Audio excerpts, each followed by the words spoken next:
ரொம்ப டயர்டா இருக்கு. Take it, date not bites.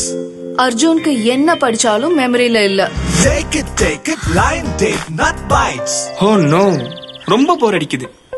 Take it, date not bites. எதுவுமே சாப்பிட முடியல, ரொம்ப அப்செட்டா இருக்கு.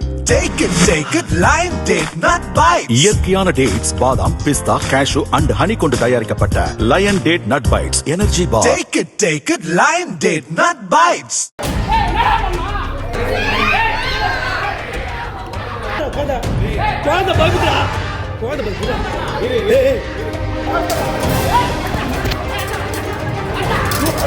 தமிழகத்தில் கஞ்சா உள்ளிட்ட போதைப்பொருள் புழக்கம் கடுமையாக அதிகரித்து வருவதால் சட்டம் ஒழுங்கு மிக மோசமாக பாதிக்கப்பட்டுள்ளது. இந்த விஷயத்தை பற்றி பழனிசாமி, அண்ணாமலை, அன்புமணி போன்ற தலைவர்கள் தொடர்ச்சியாக பேசியும் போதைப் பொருளை ஒழிக்க உருப்படியான நடவடிக்கைகளை போலீஸ் எடுத்தபாடில்லை. நேற்று முன்தினம் இரவு நெல்லை ஜங்ஷன் ரயில் நிலையத்தில் உருட்டுக்கட்டையுடன் சுற்றிய பீகார் இளைஞன் திடீரென பயணிகள் மீது கொலைவெறி தாக்குதல் நடத்தினான். 70 வயது ஆண் பயணி பரிதாபமாக இறந்தார். 2 பேர் ஹாஸ்பிட்டலில் அட்மிட் செய்யப்பட்டனர். அதேபோல ஒரு சம்பவம் செங்கல்பட்டு மாவட்டத்தில் இன்று நடந்துள்ளது. செங்கல்பட்டு அருகே உள்ள மேலக்கண்டை கிராமத்தைச் சேர்ந்தவர் தமிழரசி. இவரது 7 வயது மகள் யாஷிகாவுக்கு காய்ச்சல் அடித்தது. அதனால் இன்று பள்ளிக்கு அனுப்பாமல் பவுஞ்சூர் அரசு ஆரம்ப சுகாதார நிலையத்துக்கு அழைத்து சென்றார். அப்போது மருதேரி கிராமத்தைச் சேர்ந்த 35 வயது மணிகண்டன் என்பவர் மருத்துவமனைக்கு வந்தார். மருத்துவமனையில் உட்கார்ந்திருந்த நோயாளிகள் அவர்களது உறவினர்களிடம் பம்புக்கு இழுத்து சண்டை போட்டான். இதனால் கடுப்பான சிலர், ஏண்டா இப்படி அலப்பற பண்ற, வெளியே போடா என மணிகண்டனை திட்டியுள்ளனர். அதன் பிறகு மணிகண்டன் எல்லாரையும் திட்டிக் கொண்டு நின்றிருந்தான். இதனால் ஒருவர் மணிகண்டனை அடிக்க சென்றார். உடனே மணிகண்டன் ஓடிப்போய் மருத்துவமனையில் இருந்த ஒரு கத்திரிக்கோலை கையில் எடுத்தான்.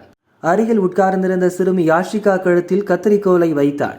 என் அடிச்சிங்கன்னா இந்த பொண்ணை கழுத்தறுத்து கொன்னுடுவேன் என்று மிரட்டினான். அதை பார்த்து தாய் தமிழரசி அலறினார். மருத்துவமனையில் இருந்த டாக்டர், நர்சுகள் மற்றும் நோயாளிகளும் அதிர்ந்து போய் நின்றார்கள். போலீசுக்கு தகவல் பறந்தது. சில நிமிடங்கள் பெரும் பரபரப்பு காணப்பட்டது. அப்போது ஒரு இளைஞர் துணிச்சலாக பாய்ந்து சென்று மணிகண்டனிடமிருந்த கத்திரிக்கோலை பிடுங்கி சிறுமியை பத்திரமாக மீட்டார். பிறகு மணிகண்டனுக்கு எல்லாரும் தர்ம அடி போட்டனர். போலீசார் வழக்கம் போல எல்லாம் முடிந்த பிறகு லேட்டாக வந்தனர். மணிகண்டன் போதையில் இருப்பது தெரிந்தது. சொன்னதையே சொல்லிக் கொண்டிருந்தான். போதையில் உளறுகிறானா அல்லது மனநலம் பாதிக்கப்பட்டவனா இல்லை நடிக்கிறானா என போலீஸ் உட்பட யாருக்குமே புரியவில்லை. அதனால் மருத்துவ பரிசோதனைக்காக செங்கல்பட்டு அரசு மருத்துவமனைக்கு போலீசார் அழைத்து சென்றனர்.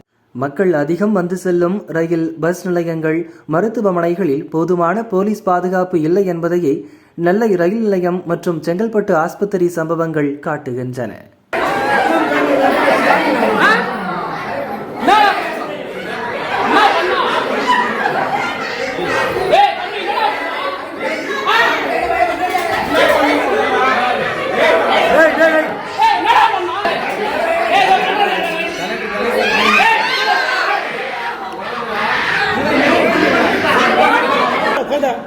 குழந்தை பயப்புறா, குழந்தை பயப்புறா.